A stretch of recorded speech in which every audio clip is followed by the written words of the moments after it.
Hello, everyone. Are you ready to finish chapter 15?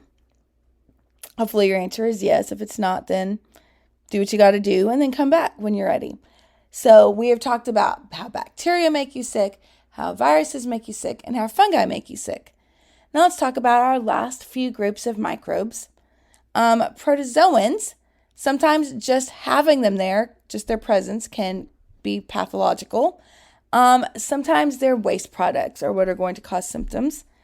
They're able to avoid our immune system by digesting cells and digesting tissue fluids. So that's fun. It just eats your immune system.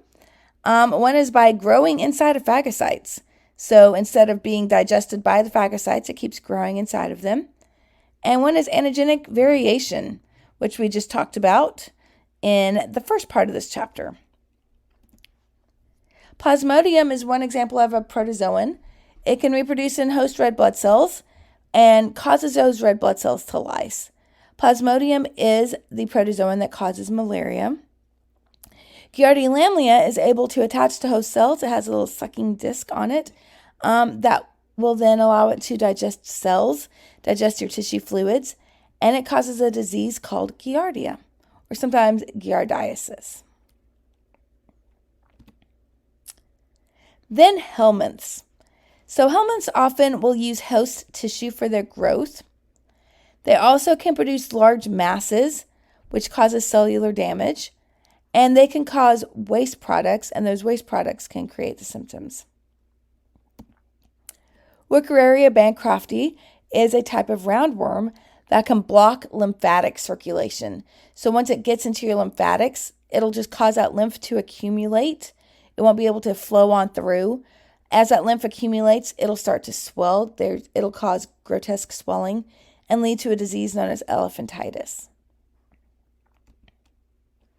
Then algae. One type of algae is Alexandrium, which produces a neurotoxin. It produces the neurotoxin called saxitoxin.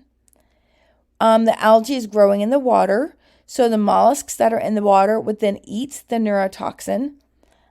Then people go out to eat the mollusks, and people get what is called a paralytic shellfish poisoning. So it's not the shellfish themselves that are poisonous. It's the algae that made the saxitoxin, and it's that toxin that's poisonous. This algae often produces a red tide.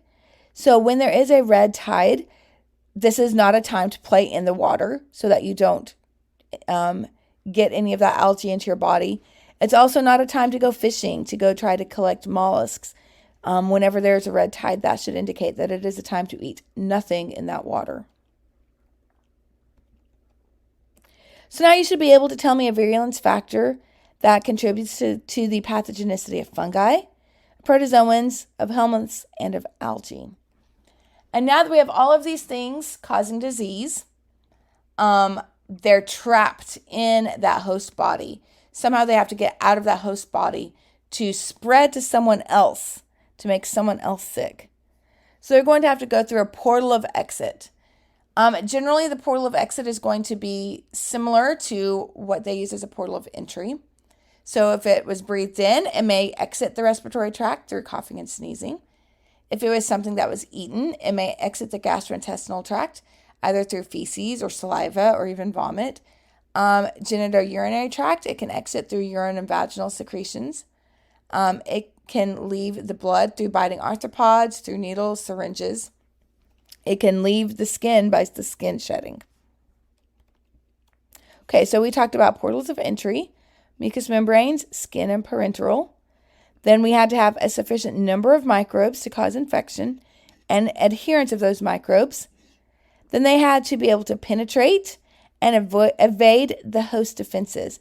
So it would produce things like capsules, cell wall components, exoenzymes, antigenic variations, invasins, and growing intracellularly. Then cause some sort of host cell damage through siderophores, direct damage, exotoxins and or endotoxins, lysogenic conversion and cytopathic effects, and then a portal of entry to be able to spread to the next person.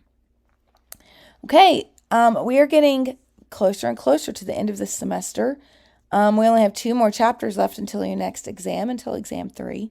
So please, if you are having any struggles, this is the time to come talk to me if you haven't talked to me yet.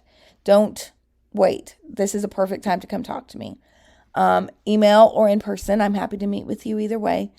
And I hope you're doing really well. And I will see you for our next chapter. We're going to start talking about our immune system. Bye.